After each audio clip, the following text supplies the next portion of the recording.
I let my family believe I was poor for most of my life, and I never once corrected them. I never hinted, never complained, never defended myself. I simply lived quietly, watching how people behave when they believe there is nothing to gain. My name was Margaret Eleanor Whitmore, and this is the story I never told while I was alive.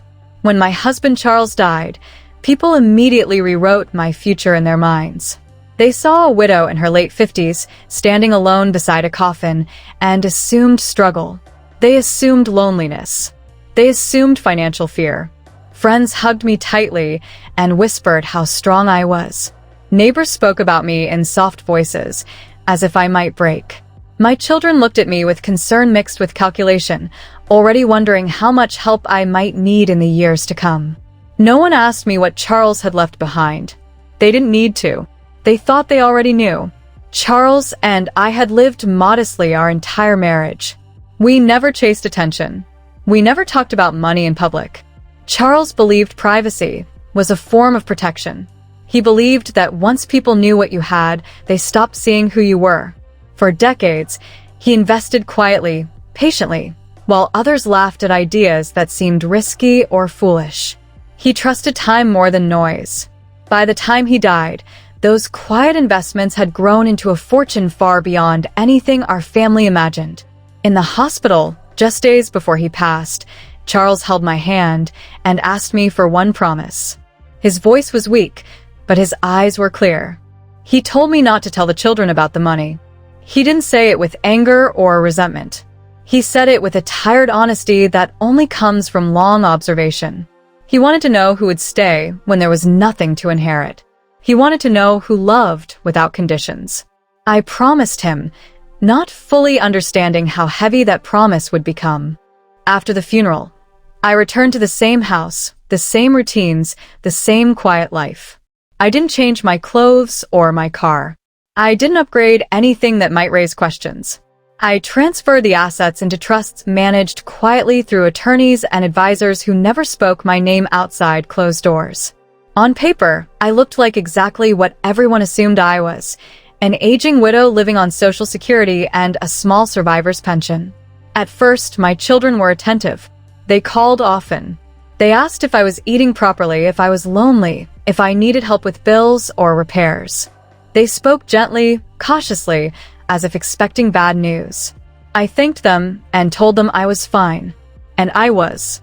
Not just financially, but emotionally. I was curious. I was watching. As months turned into years, their concern faded.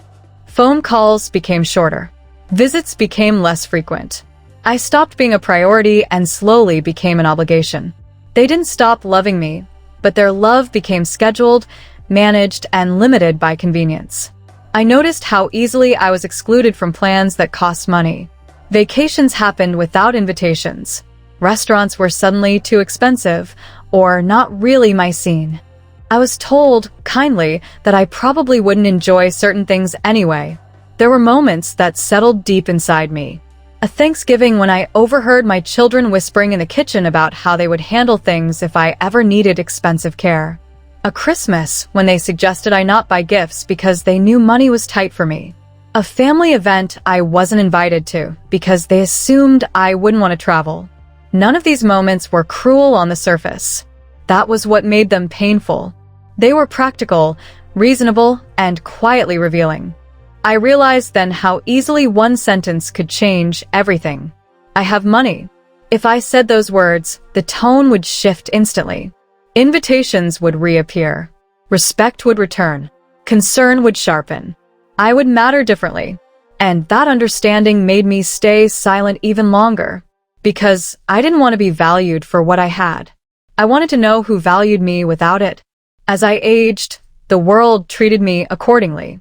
Older women already fade in the eyes of society. Poor older women fade faster. Clerks rushed me. Doctors spoke over me. People explained things to me slowly, loudly, as if age had erased my intelligence. I became invisible in rooms where younger, louder lives filled the space. And yet, behind that quiet exterior, I lived fully. I traveled anonymously, booking trips under different names. I stayed in beautiful places without ever being recognized. I donated quietly to causes I cared about. I paid off medical bills for strangers who would never know my face. I funded scholarships and community programs without plaques or acknowledgments. I learned that generosity feels different when it is unseen. It feels lighter, purer, almost sacred. I also learned about loneliness. There is a particular loneliness that comes from being surrounded by people who assume you have nothing left to offer. My children visited less as years passed, not because they were heartless, but because life was busy and I was stable and predictable. I was always there, always fine, always waiting. And so, I became easy to postpone. When my health began to decline, it surprised them. Aging had happened gradually to me, but suddenly to them. I had already prepared. Every account was organized, every asset documented, every dollar assigned. And then there was the letter. One letter, written carefully, calmly, without anger. I didn't want confrontation. I didn't want explanations or arguments. I didn't want to watch regret form in real time. I wanted truth to arrive when it could no longer be negotiated. When I passed away quietly in my sleep, my funeral was modest, just as I had lived. My children sat in the front row, composed and respectful, already thinking about responsibilities and logistics, believing this was simply the end of a long chapter. When my attorney stood and unfolded my letter, the room changed. The silence grew heavier with each sentence. I explained that I had been wealthy for decades, that I had chosen silence, that I had watched and learned. I told them why. Not to punish, not to shame, but to be honest. I explained that money reveals character, that kindness should never depend on inheritance, that love measured by convenience is fragile. When the value of the estate was spoken aloud, the air left the room. Shock replaced certainty. Memory rewrote itself in real time. They learned the money was gone, given away thoughtfully, deliberately, completely. Not out of anger, but out of clarity. They received small envelopes, not as rewards or punishments, but as mirrors. Enough to remind them that money had never been the point. I wasn't there to see their reactions afterward. I didn't hear the arguments, the regret, the justifications, or the apologies. But I hope something happened later, quietly, when they were alone. I hope they remembered the moments they dismissed, the calls they didn't return, the invitations they didn't extend. I hope they understood that the test was never about wealth. It was about presence. One day, they will be old too.